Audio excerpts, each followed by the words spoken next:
ಕುಮಾರಸ್ವಾಮಿ ವಿರುದ್ಧ ನೇರ ಸಮರ ಸಾರಿದ್ದಾರೆ ಡಿಕೆ ಶಿವಕುಮಾರ್. ಹಳೆ ಮೈಸೂರಲ್ಲಿ ಜೋರಾಯಿತು ಈಗ ಒಕ್ಕಲಿಗ ನಾಯಕರ ಯುದ್ಧ. ಹಳೆ ವಿಚಾರವನ್ನ ಕೆದಕಿ ಕೊಟ್ಟಿದ್ದಾರೆ ಡಿಸಿಎಂ ಡಿಕೆ ಶಿವಕುಮಾರ್. ವೈರತ್ವ ಮರೆತು ಸಿದ್ದರಾಮಯ್ಯ ಅವರನ್ನ ಒಪ್ಪಿಸಿ ಅಧಿಕಾರ ಕೊಟ್ಟು ಎಚ್ಡಿಕೆ ಮನೆ ಹೋಟೆಲ್ನಿಂದ ಹೊರಗಡೆ ಬರಲೇ ಇಲ್ಲ. ಹೀಗಾದ್ರೆ ಹೇಗೆ ರಾಜಕಾರಣ ಮಾಡಲು ಸಾಧ್ಯ ಅಂತ ಡಿಕೆ ಶಿವಕುಮಾರ್ ವಾಗ್ದಾಳಿ ನಡೆಸಿದ್ದಾರೆ ಎಚ್ಡಿ ಕುಮಾರಸ್ವಾಮಿ ವಿರುದ್ಧ. ಕುಮಾರಸ್ವಾಮಿ ವಿರುದ್ಧ ನೇರ ಸಮರ ಸಾರಿದ್ದಾರೆ ಡಿಕೆ ಶಿವಕುಮಾರ್. ಮಾಡಿದ್ಮೇಲೆ ಅದನ್ನು ಉಳಿಸ್ಕೊಳ್ಳೋಕ್ಕಾಗದೆ ಸ್ವಾಮಿಗಳದ್ದು ಯಾವ್ದಾದ್ರು ಫಂಕ್ಷನ್ ಇತ್ತು ಅಮೆರಿಕ ನಾವು ಹೇಳ್ತಾ ಇದೀವಿ, ಪರಿಸ್ಥಿತಿ ಇಲ್ಲ ಅನ್ಸರ್ಸ್ಗೆ ಹೋಗಿ ಮಾಡಿ ಅಂತಂದ್ರೆ ಮನೆಯಿಂದ ಈಚೆನೆ ಬರಲಿಲ್ಲ, ಆ ಹೋಟ್ಲಿಂದ ಈಚೆನೆ ಬರಲಿಲ್ಲ, ಒಂದು ಕ್ವಾರ್ಟರ್ಸ್ ಅಲ್ಲೂ ಇರಲಿಲ್ಲ. ಕ್ವಾರ್ಟರ್ಸ್ ಇಂದ ದೇವೇಗೌಡರು ಅದಕ್ಕೆ ಕಾಲದಲ್ಲಿ ಹೇಳೋದು ಇಲ್ಲ, ಒಂದು ಕ್ವಾರ್ಟರ್ಸ್ ಅಲ್ಲಿ ಇರಪ್ಪ ಅಂತಂದ್ರೆ ಹೋಟ್ಲು 5 ಸ್ಟಾರ್ ಹೋಟ್ಲಿಂದಾನೆ ಬೀಗ ಹಾಕೊಂಡು ಕೂತ್ಕೊಂಡ್ರೆ ಹೆಂಗ್ ರಾಜಕಾರಣ ಮಾಡಕ್ಕಾಗ್ತದೆ? ಯಾರು ಉತ್ತರ ಹೇಳ? ಎಲ್ಲರೂ ಹೋಗಿ ನಮ್ಮವರು ಸೇರ್ಕೊಂಡು ಹೋಗಿ ಇಳಿಸುದು. ಸುಧಾಕರ, ನಮ್ಮ ಸೋಮಶೇಖರ್, ನಾರಾಯಣಗೌಡ, ಆ ಬಿಜೆಪಿ ದಳದಲ್ಲಿ ಇವರು ವಿಶ್ವನಾಥ್ ಎಲ್ಲ ಸೇರಿ 13 ಜನ ಹೋಗಿ ಇಳಿಸಿ ಎಲ್ಲ ಮಾಡಿ ಇಳಿಸ್ತಾ ಆಯ್ತು. ಅದು ಯೋಗಕ್ಕೆ ಯೋಗಕ್ಷೇಮ ಇಂಪಾರ್ಟೆಂಟ್. ಈಗ ಸುಮ್ಮನೆ ಇಟ್ಬಿಟ್ಟು ನಾನು ವಿಷಯ ಹಾಕ್ಬಿಟ್ಟು ಕೇಳಿ ಜಿಟಿ ದೇವೇಗೌಡ ಜೊತೆಲಿದ್ದ ನಾನು ಬಾಂಬೆಗೆ ಹೋದಾಗ ಏನ್ ಬಿಜೆಪಿಯಲ್ಲಿ ಯಾರು ಇವನ್ನ ತೆಗೆದ್ರು, ಯಾರು ಚೂರಿ ಹಾಕಿದ್ರು ಅವ್ರನ್ನೆಲ್ಲ ಕರ್ಕೊಂಡು ಬಿಜೆಪಿ ಇವ್ರ ಪಾರ್ಟಿಯವ್ರನ್ನ ಬೇಕಾದ್ರೆ ಕರ್ಕೊಂಡು, ಇಲ್ಲ ನಮ್ಮ ಒಪ್ಲಿದ್ರೆ ಯಾರಾದ್ರು ಕ್ಯಾಂಡಿಡೇಟ್ ಇದ್ರೆ ಕರ್ಕೊಂಡು ಸ್ವಾಮಿಗಳಿಗೆ ಹೋಗಿ ಒಪ್ಕೊಳ್ಳ.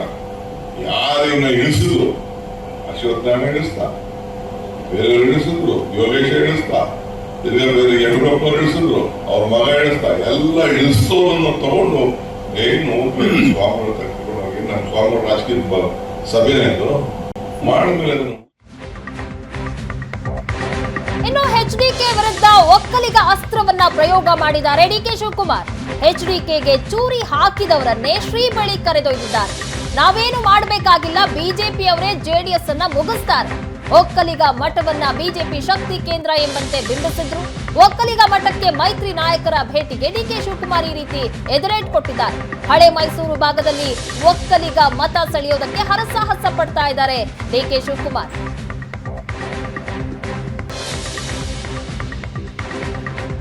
ಯಾರನ್ನ ಇಳಿಸಿದ್ರು, ಅಶ್ವತ್ಥನಾರಾಯಣ ಇಳಿಸ್ತಾ, ಬೇರೆಯವ್ರು ಇಳಿಸಿದ್ರು, ಯೋಗೇಶ ಇಳಿಸ್ತಾ, ಬೇರೆ ಯಡಿಯೂರಪ್ಪನವ್ರು ಇಳಿಸಿದ್ರು, ಅವ್ರ ಮಗ ಇಳಿಸ್ತಾ, ಎಲ್ಲ ಇಳಿಸೋದನ್ನು ತಗೊಂಡು ಏನು ಸ್ವಾಮಿಗಳು ಕರ್ಕೊಂಡು ಹೋಗಿ ನಮ್ಮ ಸ್ವಾಮಿಗಳು ರಾಜಕೀಯ ಸಭೆನೇ ಅದು, ರಾಜಕೀಯ ಮಠನೇ ಅದು. ಏನಾಗಬೇಕು, ಜನ ಏನಂತ ಸಂದೇಶ ಕೊಡ್ತಾರೆ? ಸ್ವಾಮಿಗಳನ್ನ ಒಂದು ಈ ಬಿಜೆಪಿ ಮಠ ಅಂತ ಅಂದ್ಬಿಟ್ಟು ಬಿಂಬಿಸಿದೆ ಅನ್ನೋ ದೃಷ್ಟಿಯಿಂದ ಹೌದು. ಇದೇ ಇವತ್ತು ಎಲ್ಲಿ ಪ್ರೈಮ್ ಮಿನಿಸ್ಟರ್ ಭಾಷಣ ಮಾಡೋದಲ್ಲ, ಆ ಪ್ರೈಮ್ ಮಿನಿಸ್ಟರ್ ಇದೇ ಸ್ಟೇಜ್ ಅಲ್ಲಿ ಹಿಂದೆ ದೇವೇಗೌಡರು ನಾವೇನಾದ್ರು ಒಂದಿನ ಮಾತಾಡಿದೀವ? ಇವತ್ತು ನಾವು ಮಾತಾಡಿಲ್ಲ.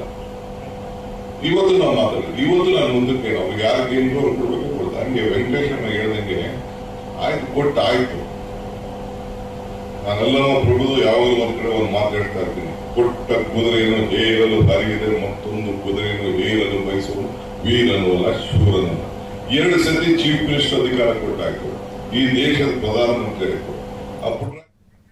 ಈ ಬಗ್ಗೆ ಹೆಚ್ಚಿನ ಡೀಟೇಲ್ಸ್ ಕೊಡ್ತಾರೆ ನಮ್ಮ ಪ್ರತಿನಿಧಿ ಮಧುಸೂದನ್, ನೇರ ಸಂಪರ್ಕದಲ್ಲಿ ಜಾಯ್ನ್ ಆಗಿದ್ದಾರೆ. ಮಧುಸೂದನ್, ನಿನ್ನೆ ಒಕ್ಕಲಿಗರ ಸಭೆಯಲ್ಲಿ ಡಿಕೆ ಶಿವಕುಮಾರ್ ಅವರು ಮಾತನಾಡಿದ್ದನ್ನ ಗಮನಿಸ್ತಾ ಹೋದ್ರೆ ಸಾಕಷ್ಟು ಅಸ್ತ್ರಗಳು ಕಾಂಗ್ರೆಸ್ಗೆ ಸಿಕ್ಕಂತಾಗಿದೆ. ಅದರಲ್ಲೂ ಪ್ರಮುಖವಾಗಿ ಇತ್ತೀಚೆಗಷ್ಟೇ ಎಚ್ಡಿ ಕುಮಾರಸ್ವಾಮಿ ಅವರು ಹೇಳಿದಂತಹ ಒಂದು ಮಾತು, ಗ್ಯಾರಂಟಿಯಿಂದಾಗಿ ಮಹಿಳೆಯರು ದಾರಿ ತಪ್ತಾ ಇದ್ದಾರೆ ಅನ್ನುವಂತಹ ಮಾತನ್ನೇ ದೊಡ್ಡ ಅಸ್ತ್ರ ಮಾಡಿಕೊಂಡಂತೆ ಕಾಣಿಸ್ತಾ ಇದೆ. ಹೆಚ್ಚಿನ ಡೀಟೇಲ್ಸ್ ಕೊಡೋದಾದ್ರೆ.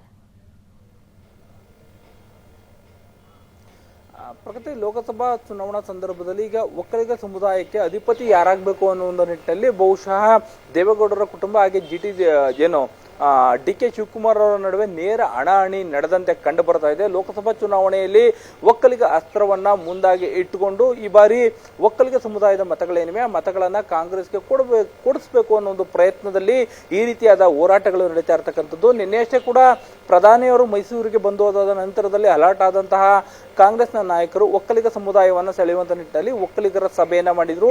ಡಿಕೆ ಶಿವಕುಮಾರ್ ಅವರ ನೇತೃತ್ವದಲ್ಲಿ ನಡೆದಂತ ಇಡೀ ಸಭೆ ಏನಿತ್ತು, ಇಡೀ ಸಭೆಯನ್ನ ಡಿಕೆ ಶಿವಕುಮಾರ್ ಅವರು ಏನು ಎಚ್ ಡಿ ದೇವೇಗೌಡರ ಕುಟುಂಬ ಏನಿದೆ ಆ ಕುಟುಂಬದ ವೈಫಲ್ಯಗಳನ್ನ ಜೊತೆಗೆ ಅವರ ವಿರುದ್ಧವಾಗಿ ಮಾತುಗಳನ್ನು ಹೇಳೋದಕ್ಕೇನೆ ಬಳಕೆ ಮಾಡ್ಕೊಂಡಿದ್ದಂಥದ್ದು ಬಹಳ ಸ್ಪಷ್ಟವಾಗಿ ಗಮನಿಸ್ತಾ ಹೋಗ್ಬೋದು. ಇದರಲ್ಲಿ ಬಹಳ ಮುಖ್ಯವಾಗಿ 3 ಅಂಶಗಳನ್ನ ಸಮುದಾಯಕ್ಕೆ ಡಿ ಕೆ ಶಿವಕುಮಾರ್ ಅವರು ಕೊಡ್ಲಿಕ್ಕೆ ಪ್ರಯತ್ನವನ್ನ ಮಾಡಿದ್ದಾರೆ.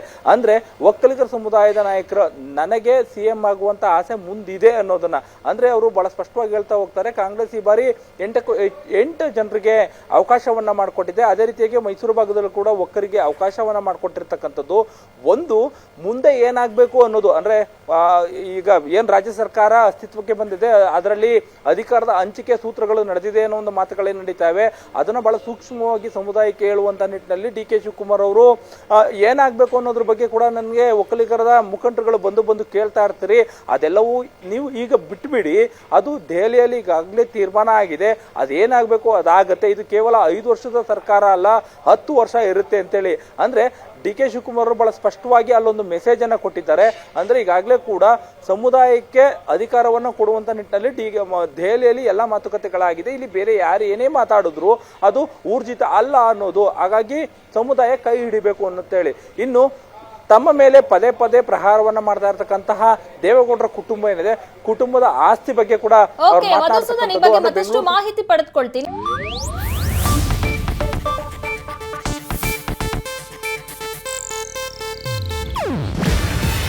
ಇದು ಏಷ್ಯಾನೆಟ್ ನ್ಯೂಸ್ ನೆಟ್ವರ್ಕ್ ಪ್ರಸ್ತುತಿ. ನೀವು ನೋಡ್ತಿದ್ದೀರಾ ಏಷ್ಯಾನೆಟ್ ಸುವರ್ಣ ನ್ಯೂಸ್.